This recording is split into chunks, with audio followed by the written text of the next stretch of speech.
Five-star performance from five-star generals. Yes, in case you are wondering, this is not a conference league, it's a Champions League. Chelsea did their thing.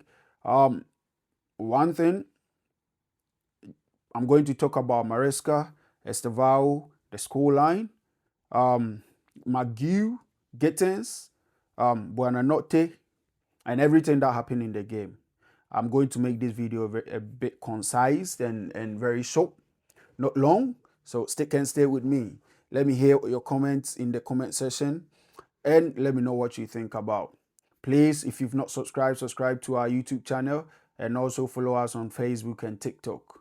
Let's get in. So yes, like I said, it was a week of high scoring Champions League, and I didn't expect anything less from Chelsea, especially when we're playing against an Ajax that is very, very, very not informed. They are suffering. They are losing games left, right, center. So I wasn't expecting a 2-0, 1-0 win. I was expecting this type of margin, and yes, the boys delivered. What at a point I was a bit skeptical about was when the lineup came up and I was like, why is Caicedo playing number two or right back? And what type of setup has he done? Why did he drop a champion? Because I feel like a champion's momentum was going, so he should allow him to have that momentum going. Again, I felt like maybe it wasn't getting. I knew it was his game, but then I wanted Garnacho to still play, considering how the weekend didn't go well. I wanted him to see if with this Ayaz defense he could bring something up to boost his confidence. But then again, that's nothing to take away from Maresca's geniusness. What he did today was amazing. Um, Putting Jorgensen in the post, I was a bit again skeptical about it. But then listen, when you make decisions like this and it yields result for you, man, you are genius. You dare to be great before you can be great. You cannot play safe and be great. So kudos to Maresca. Again, in the second half, the way he managed the game, kudos to him. And I will take nothing away from Maresca. He did very well. He managed the game very well. After the score line, he took every important player away, took them out, go and have a rest. In the weekend, we have a match against Sunderland. And I think personally what he did was perfect. He didn't need to do more. He took Enzo off, Caicedo off, he took Lavia off, he took McGew off. Yes, so what he did was perfect. Now let's talk about the game. Early goals, perfect. And one thing that, again, Chelsea's defense is a bit not stable still, especially when Tosin comes back. And I don't know what is wrong with Tosin. Uncle Tosin, you are supposed to bring a bit of calmness in the defense, but you can't be making such primary or elementary type of mistakes when you get the chance to be in the team, especially when your small boy a champion has taken the notch up so high. So please, this wasn't. It was a silly penalty that he conceded for Chelsea after being 2-0 up, and I thought we were going to be calm and cruise control the game.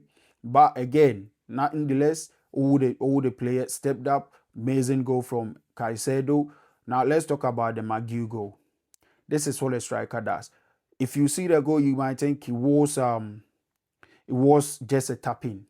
But you see, he saw the keeper going the other way, and based on how he was positioned, that was where the keeper was going.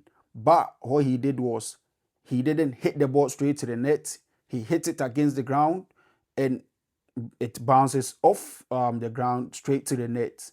The keeper went the other way, and the ball went the other way. That is geniusness. That is the type of striking that you need your striker to have. That's the type of confidence. What's a way to have his first goal of the season and his first goal in the Champions League with this type of goal. Striker's instinct.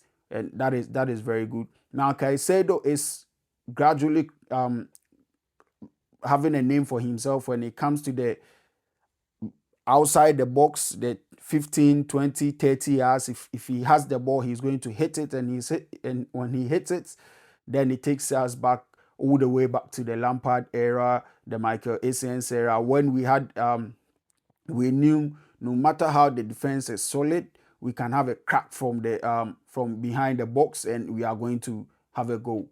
And this is what Caicedo is currently giving to Chelsea, and I can't love it any less. This was an amazing performance, and I'm happy that initially I thought he was going to rest. I thought I asked him he didn't need to play, but when you bring the midfield general in there, he shows you how to salute, and he definitely showed that I asked team how to salute. He buzzed the midfield from right back, and everything that he needed to do, he did it with with ease, with beauty, with class, and this is what Moises Caicedo is at this point giving to Chelsea. 5-0. One thing about Enzo, the penalty, two penalties, perfect penalties. You can't say anything less about that. Very, very silly tackles from the Ajax defense, and especially Weghorst. You can't do that. You cannot do that, especially after somebody does the same thing for you to convert it, and then you also go and do the same thing. Well-deserved penalty for Chelsea. Two deflected goals for Chelsea, but that's it. If you knock on the door eventually opens for you.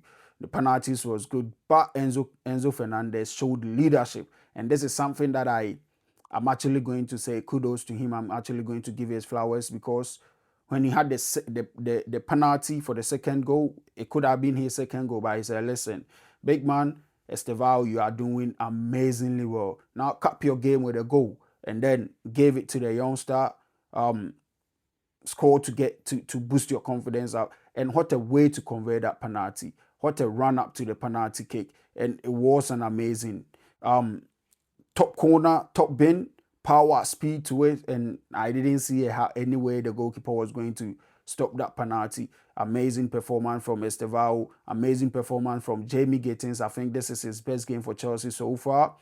And then comes the academy boy. Now he had a bit of Reg Wash. He had a bit of a moment with the Chelsea fans when they were singing his name and he didn't know how to behave, whether to dance, to walk, or warm up, or whatever. But it was funny when the camera was on him, especially in that moment. What a lad, and I hope he has a future at Chelsea, because the way after Lavia left, he came in, controlled the game. I believe he could have scored a few more, but now when he came in, he controlled the game, made sure Chelsea was still in cruise control, no rush, nothing. You can't blame the squad for playing the way they played. They don't need to risk any injury or another red card. And yes, coming to the red card, yes, for the first time in a very long time, we didn't have any red card. The red card that happened went to the opposing side, and this is what we want, not it coming to our side all the time.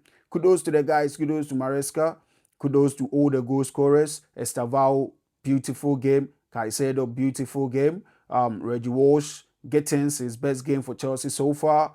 And I can't do anything else. One thing is, McGew is telling Maresca something. He's telling, start me, let Joao Pedro play behind me, and we can deliver.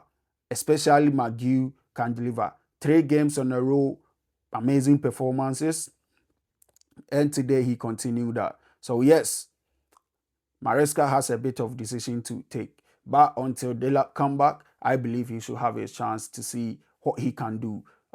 You can't take anything away from the guy. He's been in there, he's been patient, and now it's paying up for him. Last season, when he was in the Conference League, he was scoring until he wasn't playing anymore. So yes, until he got his injured. So if he comes back and he's still continuing from where he left off, he shows he's not just talent. The potential is huge. So I think Maresca should find a way to let him play, give him a bit more minutes to help him mature into the player that we know he is. Reason why we signed him. So yes, this is everything in the game. Very cruise control type of game, and like I said, it wasn't a Conference League, it was a Champions League. Don't let the scoreline fool you. So yeah, Chelsea is back, and we look on to next when we meet our next opponent. See you in the next game Sunday.